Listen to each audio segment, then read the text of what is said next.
नाम का तो तुम्हारा अच्छा जोड़ा। Assalamualaikum warahmatullahi wabarakatuh. Hari ini masih sama tentang alur cerita film India guys. Film kali ini berjudul Hasan Dilruba. Film ini mengisahkan tentang pasangan pengantin baru yang istrinya berselingkuh dengan sepupu suaminya sendiri. Dan terjadilah pembunuhan akibat ledakan tabung gas. Polisi memulai penyelidikan dan mencurigai istrinya terlibat dalam ledakan dan pembunuhan. Nah, pengen tahu gimana ceritanya? Yuk, let's go!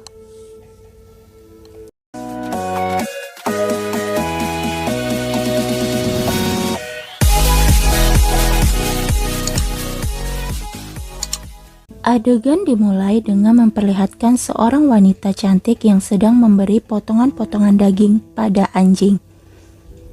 Wanita itu bernama Rani. Kemudian terdengar suara ledakan dari rumah Rani. Rani langsung lari dan mencari Rishu, suaminya. Dia malah menemukan potongan tangan Rishu yang tertulis nama Rani. Di lokasi kejadian, polisi langsung mengolah TKP dan memulai penyelidikan. Ledakan terjadi pada pukul 4. Sebelum ledakan ternyata si Rishu ini dipukul benda berat dan terdapat bukti potongan tangan Rishu, namun yang lainnya terbakar. Hal ini membuat polisi menduga adanya pembunuhan. Kemudian Rani diduga menjadi dalang atas pembunuhan Rishu suaminya dengan dugaan membunuh untuk melancarkan perselingkuhannya. Flashback pun dimulai. 6 bulan sebelum kejadian Rishu, ibunya dan keluarga yang lain berada dalam kereta berniat akan melamar seorang gadis untuk Rishu. Rishu itu yang dianggap telah mapan dan dewasa, dicirikan jodoh oleh orang tuanya, dan sudah beberapa kali perjodohan Rishu selalu gagal dan belum mendapat yang cocok dengannya. Hingga suatu hari dia dijodohkan dengan wanita bernama Rani. Mereka pun mencoba untuk saling mengenal sebelum melanjut ke jenjang pernikahan. Rishu ini sangat suka sama Rani, sampai dia rela buat tato di tangannya dengan nama Rani. Rani adalah cewek dengan hobi membaca novel. Novel cinta yang sadis. Karena Rishu begitu cinta, dia pun mencoba untuk menyukai novel-novel yang disukai Rani dan membacanya. Karena mereka mempunyai sedikit kecocokan dan akhirnya mereka memutuskan untuk menikah, walaupun ibu Rishu nggak setuju. Setelah melakukan pernikahan, Rani terpaksa harus ikut dengan Rishu suaminya, meninggalkan dunianya. Mereka melakukan perjalanan ke tempat di mana Rishu tinggal. Saat turun dari kereta, si Rani kecewa karena tidak ada penyambutan, sedangkan ia melihat pasangan lain yang baru menikah merayakan hari bahagianya dengan penyambutan. Cerita berlanjut, mereka pun melakukan perjalanan ke rumah Rishu. Rishu sudah mengemas sedemikian rupa kamarnya untuk menghadapi malam pertamanya. Hal yang Rishu harapkan tidak terjadi karena hujan deras ditambah si Rani protes kejadian tadi di stasiun. Rani menanyakan kenapa tidak melakukan penyambutan, padahal hari ini adalah hari yang sangat spesial. Rishu hanya menjawab penyambutan bisa dilakukan esok hari karena kendala hujan. Karena Rani kesal, ia pun segera tidur dan tidak memberikan jatah pada Rishu. Rishu juga kecewa dengan Rani dan segera tidur juga. Padahal mah sudah siap-siap buat malam pertama ya guys. Keesokan harinya Rani bangun tidur sampai siang hari. Hal itu membuat ibu Rishu nggak senang dan makin kecewa menikahkan Rishu dengan Rani. Jadi ibu Rishu ngomel-ngomel nih sama Rani. Rani hanya diam dan Rishu mendamaikan percakapan mereka keduanya. Kejadian percecokan itu diceritakan ke temannya dan ayahnya. Kemudian mereka menyarankan agar Rishu menjadi lebih gentleman, menjadi pemimpin rumah tangga. Malam pun tiba.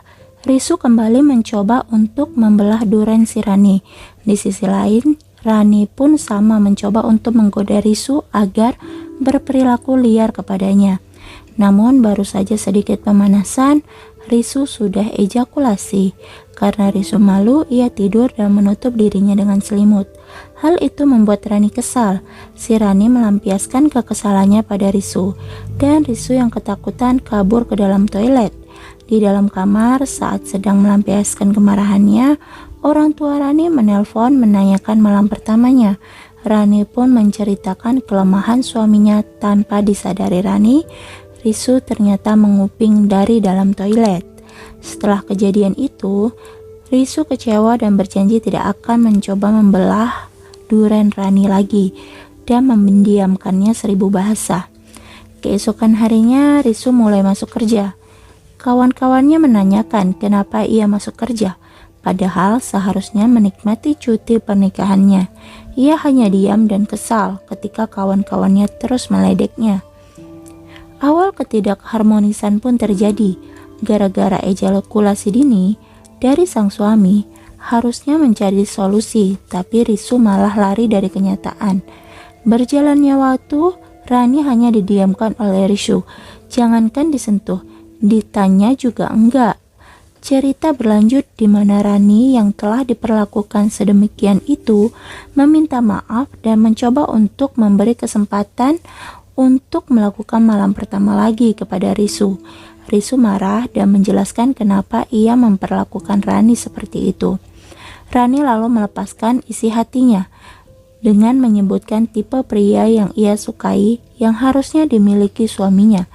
Dan semakin besar aja nih masalahnya. Rani diam-diam menghubungi orang tuanya. Ia ingin pulang karena sudah tidak kuat dengan Risu. Namun orang tuanya menahannya dan memberi nasihat agar Rani mencoba kembali. Rani tak bisa apa-apa dan berniat mencoba kembali. Namun ternyata Risu tetap tidak mau menyentuh Rani dan membiarkan Rani hidup dengan kebosanan dan menghabiskan waktu dengan membaca novel-novel kesukaannya. Tibalah suatu hari saat Neil datang. Dia adalah sepupu Risu. Dia keren, penuh gairah dan sedikit nakal gitu. Ya, tipe-tipe bad boy seperti yang diinginkan Rani. Setelah berada di sana sehari, Neil mengerti situasi kerenggangan antara Risu dan Rani. Neil mulai mendekati Rani. Rani mulai belajar memasak. Sepertinya dia ingin mencoba membuat Neil terkesan. Risu mengira Rani berubah demi dirinya. Kemudian keesokan harinya, Neil mengajak Risu, Rani dan temannya bermain arung jeram. Tidak sengaja tuh Rani jatuh dan Neil menolongnya. Saat itulah terjadi benih-benih cinta pada Rani. Rani yang sudah lama kekeringan nih, dia langsung saja nyosor ke Neil dan terjadilah adegan wik-wik tersebut. Tanpa Rani sadar, adegan wik-wik itu ternyata direkam oleh Neil. Saat makan malam, Neil mengatakan ingin makan kari kambing. Besok paginya Rani bela-belain untuk ke pasar, padahal sebelumnya tidak pernah. Ibu Rani juga vegetarian. Dia melarang Rani untuk memasak di dapurnya. Karena Risu yang mengira Rani membuat itu untuknya, dia membuat dapur baru untuk Rani memasak.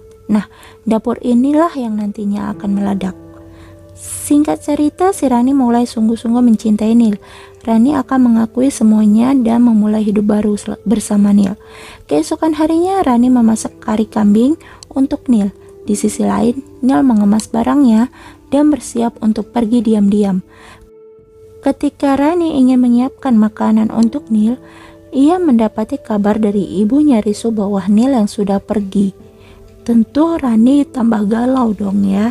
Saat Risu sedang menikmati masakan Rani dan membulatkan tekad untuk mencoba memulai lagi dengan Rani, secara tak terduga Rani mengakui semuanya bahwa ia mencintai Neil.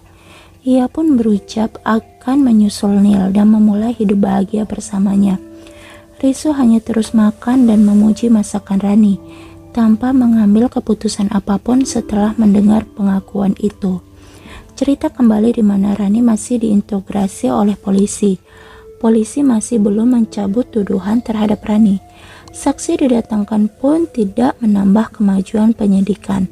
Polisi pun berpikir bagaimana caranya untuk membuat Rani mengakui semuanya bahwa perselingkuhannya yang membuat suaminya tewas. Setelah pengakuannya pada Risu, Rani tidak lagi bertemu dengan Neil. Risu bangun pagi-pagi, dia menenggelamkan diri ke dalam sungai. Jadi di belakang rumah Risu itu ada sungai besar. Risu pergi menemui Neil dan langsung mengajarnya. Mereka berantem, tapi Risu yang kalah. Dari situlah Neil mengatakan pada Risu dan menyalahkan Risu karena membiarkan Rani kekeringan dan mengalami kebosanan. Padahal niatnya Risu mau ambil hatinya Rani terlebih dahulu. Lalu saat pulang, Rani tanya dari mana. Risu mengaku kalau dia berantem sama Neil. Alasannya karena Neil meninggalkan Rani. Baik banget ya, sudah disakiti masih ngebela ceweknya. Rani minta maaf, tapi Risu meminta Rani pergi karena itu yang terbaik. Keesokan harinya Rani mengemasi barang-barangnya dan dia akan pergi. Rani meminta Risu mengantarnya, tapi Risu gak mau. Saat di luar Rani nungguin beca, Rani digoda sama teman-temannya Neil. Mereka tahu perselingkuhannya dengan Neil, dan tadi akhirnya Risu yang mencari becaknya. Teman Neil terus menggodanya. Risu tetap sabar dong, karena akhirnya Rani memutuskan untuk tetap tinggal di sana dan Risu boleh menghukum dia sesukanya. Risu sebenarnya mencintai Rani, tapi karena dia emosi dengan bayang-bayang perselingkuhan mereka, akhirnya Risu melakukan hal-hal yang di luar nalar. Pertama yang dilakukan Risu, ia mencelakakan Rani dari tangga. Jadi Rani waktu naik ke atas gitu, di tangga Risu kasih minyak. Jadi ketika Rani turun jatuhlah, dan bukannya ditolongin, Risu malah ngeliatin doang. Tapi entah kenapa Rani tetap jatuh cinta pada Risu. Yang kedua kalinya ledakan api kompor membuat tangan Rani terbakar. Lagi-lagi itu perbuatan Risu yang disengaja. Risu tersenyum puas. Polisi bertanya, kenapa Rani tidak lapor polisi seandainya Risu sudah mencoba membunuhnya? Saat itu Rani menjawabnya, karena Rani mencintainya dan dia juga ingin menebus kesalahannya.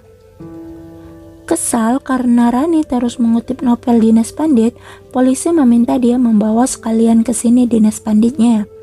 Risu menceritakan kepada sahabatnya kalau dia itu malu semua orang tahu istrinya berselingkuh dengan sepupunya. Sedangkan di situ ada Rani. Saat sahabatnya pulang, Rani meminta lampiaskan saja amarahmu padaku. Lalu Rani naik ke atap, meminta Risu untuk mendorongnya agar dia jatuh. Secara di bawahnya kan ada sungai, tapi Risu tidak melakukannya. Rani mengatakan, aku tahu jika kau akan membunuhku, kau sudah pasti melakukannya dari dulu, tapi kamu tidak lakukan, maka dari itu akhiri semuanya. Risu memaafkan aku. Dari sini mereka sama-sama nangis dan hubungan mereka menjadi sangat baik. Mereka sudah sering berhatian, hubungan Rani dan ibunya pun sudah membaik. Pada suatu hari mereka ketemu Neil di jalan. Rani keluar mobil dan langsung mematahkan spion Neil. Karena saking kesalnya, Neil yang kesal mengejek Risu. Karena Risu juga kesal, dia mengejar Neil. Tapi mobilnya kejebak pasir waktu mengejar Neil. Risu memperbaiki mobilnya, kemudian Rani membasuh luka dan saat itulah terjadi hubungan suami istri di antara mereka. Polisi melakukan penyelidikan ulang di rumah Rani. Kata tetangga Rani, Neil mengunjunginya saat terjadinya ledakan dan saat dia datang antara jam 3.30. 15 menit kemudian Risu sampai dan tak lama kemudian Rani keluar. Seorang gadis diminta mengingatkan Risu untuk menutup pintu dan gadis itu bersaksi bahwa yang menutup pintunya adalah Neil. Dan tukang becak itu juga bersaksi kalau Rani naik becaknya dari jam 3.15 sampai jam 4.15 dan pergi ke pasar, kemudian menunggunya. Sesampainya di rumah Rani, ia memberi anjing sedikit dagingnya dan tukang becak ini membela Rani. Polisi kebingungan, saksi berbeda-beda dan ngapain juga Rani ke pasar meninggalkan Risu dan Neil. Polisi tetap yakin kalau Rani adalah dalang dari pembunuhan, tapi belum ada bukti. Kemudian polisi kembali ke polsek. Jadi bertepatan dengan ledakan tersebut, Polisi mengadakan baksos di daerah sungai dan memvideo semua kegiatan. Tidak disangka di sana terekam Neil yang kabur lewat dari belakang rumah Risu. Karena rekamannya jauh, jadi tidak terlalu kelihatan saat di zoom. Video itu ditunjukkan kepada Rani saat ditanya Neil di mana. Rani tidak mengaku, lalu ditamparlah si Rani dan disiksa. Keesokan harinya saat tes kebohongan dia lulus, jadi dia bercerita kejadian saat itu. Orang tuanya pergi untuk menghadiri acara pernikahan dan mereka mengundang teman-teman kantor Risu untuk datang makan-makan. Saat siang hari Risu datang dan ia melihat Neil dan Rani. Neil berbohong bahwa Rani ingin pergi bersamanya. Di sana Risu minta Rani pergi ke pasar meninggalkan Neil dan Risu. Dia menyuruh anak kecil dan menyapa tetangganya dan berdebat dengan pedagang daging. Karena pisaunya berkarat, jadi dia mau memotong dagingnya di tempat lain. Setelah pulang, seperti kejadian di awal. Nah, pas tes detektor itu, jadi sandalnya itu dikasih paku agar dia merasakan kesakitan. Hal ini berpengaruh sama detak jantung. Jadi detak jantungnya itu terus sama sehingga tidak diketahui oleh polisi bahwa dia berbohong atau tidak. Nah, karena hal itu, dia dites ulang dengan hanya menjawab iya atau tidak. Dan benar dia tidak terbukti membunuh suaminya. Heran dong, akhirnya karena tidak terbukti telah membunuh, Rani dibebaskan dari segala tuduhan. 5 tahun kemudian, bapak polisi yang tadi itu dipindah tugaskan dan dia belum bisa lupa dengan kasus Rani dan Risu. Di saat perjalanan pindahan, dia menemukan novel Dinas Pandit dan membelinya. Di sini diungkapkanlah kisah sebenarnya. Jadi Risu pulang ke rumah dan dia menemukan Neil di sana. Dan Neil mengatakan Rani ingin pergi bersamanya. Di sini terjadi perdebatan antara mereka mengenai perselingkuhan Rani dan Neil. Sedangkan Rani tidak mau mendengar hal itu. Dan di saat Rani menghina Neil, Neil mengancam akan mengirim video mereka ke semua grup WhatsApp. Akhirnya Risu marah dan menghajar Neil. Di saat Risu hampir mati karena dicekik Neil, Rani memukul kepala Neil menggunakan paha domba. Seketika itu Neil meninggal. Rani ketakutan. Risu menguatkan Rani. Risu mengingatkan apa yang ditulis Dinas Pandit pada novelnya yang berjudul Kemurkaan Kasuli. Risu memotong tangan Neil untuk dibawa bersamanya dan memotong tangan sendiri untuk meninggalkannya di lokasi kejadian. Lalu Risu menggunakan baju Neil. Rani membersihkan sisa darah lalu mereka berpelukan. Rani pergi ke pasar seperti cerita di awal dan daging yang digunakan untuk memukul Neil ini juga dipotong-potong di pasar. Dari situ jelas kenapa barang bukti pembunuhan tidak pernah ditemukan. Lalu Risu kabur lewat belakang rumah dari sungai itu dan ledakan pun terjadi. Polisi yang membaca novel itu akhirnya dia mengerti dan merasa dirinya dibodohi. Di akhir film, Rani dan Risu kembali bersama. Ending yang sangat bagus. Gimana guys, keren banget kan filmnya? So, apa pesan yang bisa kita ambil dari film ini? Apapun itu, selingkuh itu nggak boleh ya guys. Oke, seperti biasa, kalau kalian suka, like videonya, komen kalau ada requestan, dan subscribe kalau masih mau dengerin ocehan dari miminnya ya.